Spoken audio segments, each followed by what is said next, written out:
नमस्कार, मैं मुस्कान सिंह और आप देख रहे हैं लाइफ एक्सप्रेस। बिहार की राजनीति से इस वक्त एक बड़ी खबर सामने आ रही है। ढाका के विधायक फैसल रहमान जो राज्यसभा चुनाव में वोट देने सदन नहीं पहुंचे, उनके इस कदम से आरजेडी को एक बड़ा झटका लगा है। फैसल रहमान का कहना है कि उनकी मां की तबीयत अचानक खराब हो गई, जिसकी वजह से वो राज्यसभा चुनाव में वोट देने वहां नहीं पहुंच पाए। अब सवाल यह उठता है कि क्या यह एक पारिवारिक मजबूरी है या फिर किसी तरह का बहाना। आइए इस पूरी खबर को हम अपने सहयोगी साहेब के साथ समझते हैं। थैंक यू मुस्कान। सबसे पहले हमें यह समझना होगा कि जो राज्यसभा का जिस दिन चुनाव था और वोटिंग देने जाना था, फैसल रहमान को उस दिन क्यों नहीं गए।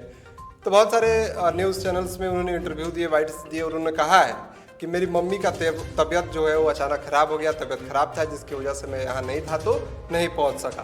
पहली बात तो ये, लेकिन इसको लेकर के बहुत सारे सवाल उठाए जा रहे हैं। लोग कह रहे हैं कि जानबूझ के नहीं गए, बीजेपी इनको खरीद ली है या उनके ऊपर जो है वो दबाव है। और एक चीज़ और, जो 2025 का जो विधानसभा चुनाव था उसमें 178 वोटों से 178 वोटों से उन्होंने चुनाव को जीता था, जिसको लेकर के पवन जायसवाल जो पूर्व विधायक थे ढाका के, बीजेपी से उन्होंने केस कर दिया था कि पटना हाईकोर्ट में कि जो जेल में बंद जो लोग थे और जो विदेशों में जो लोग थे, नेपाल या अनदर कंट्री में सऊदी अरबिया वगैरह, उन लोगों ने जो है वो वोटिंग दी फर्जी तरीके से, मतलब थे वहाँ और यहाँ। और रहा बात क्यों नहीं पहुँचे, तो आरजेडी भी उन पे जो है वो चाह के भी कई सारे ये भी सवाल उठ रहे हैं कि उनको निष्कासित कर दिया जाएगा पार्टी से। तो मैं ये भी बताऊंगा कि चाह के भी उनको पार्टी से निष्कासित जो है वो आरजेडी नहीं कर सकती। के विधायक उनसे नाराज है तेजस्वी यादव। और तेजस्वी यादव और उनके जो समर्थक हैं, उनके जो क्या कहते हैं पार्टी के लोग हैं, जो विधानसभा के लोग हैं, वो नाराज़ है। वो सोशल मीडिया पे लगातार जो है वो पोस्ट करके कह रहे हैं कि उन्होंने उनको खरीद लिया गया, उन्होंने धोखा दिया है। क्योंकि एक जो वोट है वो बहुत मायने रखता है, एक एक वोट का जो है वो चुनावों में मायने रखता है। एक वोट से हार होती है, एक वोट से जीत होती है। तो जिसको लेकर के बहुत सारा जो है वो दबाव बनाया जा रहा है। सबसे पहले बात करें तो क्यों नहीं पहुँचे, तो उनकी मम्मी का तबीयत खराब था जिसकी वजह से नहीं पहुँचे। कहा ये जा रहा है, अब सोशल मीडिया पे भी अब वो बातें चल रही है कि इनके ऊपर 2007 में था गुवाहाटी हत्याकांड से रिलेटेड जो एक केस था लड़की के मामले में, उसको जो फाइलें हैं वो अमित शाह के हाथ लग गई है। और अमित शाह जो है अब इसको जो है वो खंगालने की कोशिश कर रहे हैं, इस पे जांच बैठाने की कोशिश कर रहे हैं। जो फैसल रहमान है उन पे दबाव मतलब जो है वो बन रहा है या दबाव बनाया जा रहा है, या तो पार्टी ज्वाइन कर लीजिए या वोट देने उस दिन मत दिएगा, ऐसा कहा जा रहा है। 2007 में जो प्रेम प्रसंग गुवाहाटी का मामला था, जो कि एक वेबसाइट टेलीग्राफ वेबसाइट पे भी आया था, उसी टाइम का। हाँ, ये मैं नहीं कह रहा हूँ या हम नहीं कह रहे हैं, कहीं ना कहीं कड़ी इसके साथ जोड़ी जा रही है। हाँ, कड़ी जो 2007 का हत्याकांड था उससे जोड़ा जा रहा है। फैसल रहमान और उनके मतलब दोस्त जो थे, और एक लड़की थी, मैं उनका नाम अभी भूल रहा हूँ, उस लड़की पे इन लोगों का जो एक लड़का जो अलग से कहीं और का था,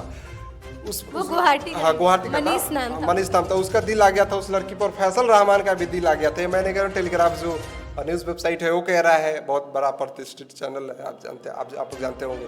तो आरोप यह है कि फैसल रहमान ने फैसल रहमान उस लड़की से प्यार करते थे, जो बाहर का जो लड़का था मनीष, वो भी प्यार करता था।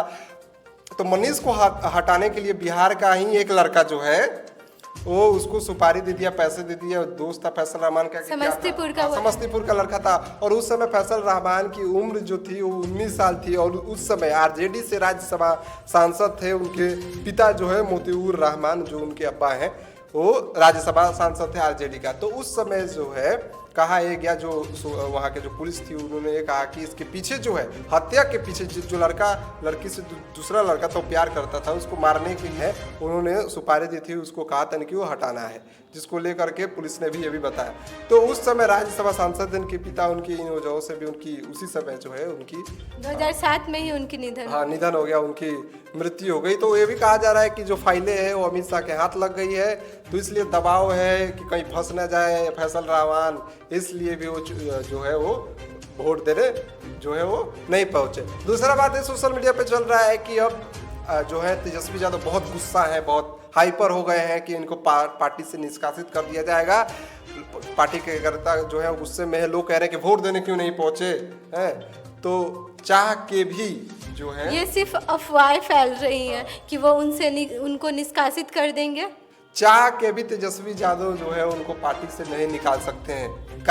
कारण ये है कि जो है अभी विधानसभा में नेता प्रतिपक्ष तेजस्वी यादव है, और जो है वो तेजस्वी प्रतिपक्ष बने रहने के लिए 25 जो है वो विधायकों की सीट चाहिए।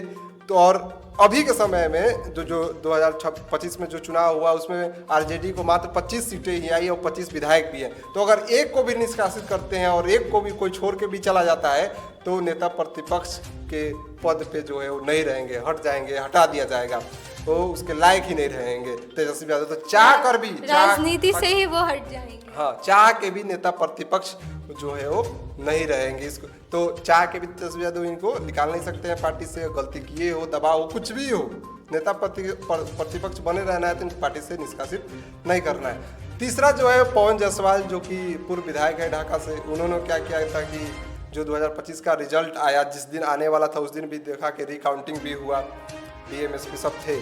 बाद में इन्होंने केस कर दिया पटना हाई कोर्ट में कि फर्जी वोटिंग हुई है, जो क्या कहते हैं ढाका विधानसभा में। उन्होंने कहा कि जो मोतिहारी जेल में जो लोग थे, बंद थे, जो नेपाल में थे, अदर कंट्री में थे, उन्होंने फर्जी वोटिंग की, मतलब थे जेल में बंद थे दूसरे देश में, लेकिन उनके नाम पे वोटिंग हुई। उनके पास सबूत है, उन्होंने पेश भी किया है क्या कहते हैं कोर्ट के सामने। देखना ये होगा कि क्या रिजल्ट आता है, क्या फिर से जो केस तो रिजल्ट के बाद से ही कोर्ट में चल रहा है। तो अभी तो कोर्ट क्या निर्णय लेता है, कोर्ट डिसाइड करेगा कि फिर से चुनाव होगा कि क्या होगा। लेकिन इन्हीं सारी चीज़ों को, 3 चीज़ें मैंने आपको बताई, इन्हीं तीनों चीज़ों को लेकर के जो है फैसल रहमान पे न्यूज़ चल रहा है, दबाव है।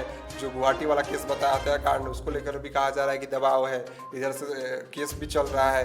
तो सारी चीज़ों को मिला करके उनके ऊपर जो है वो दबाव बिल्कुल है और है।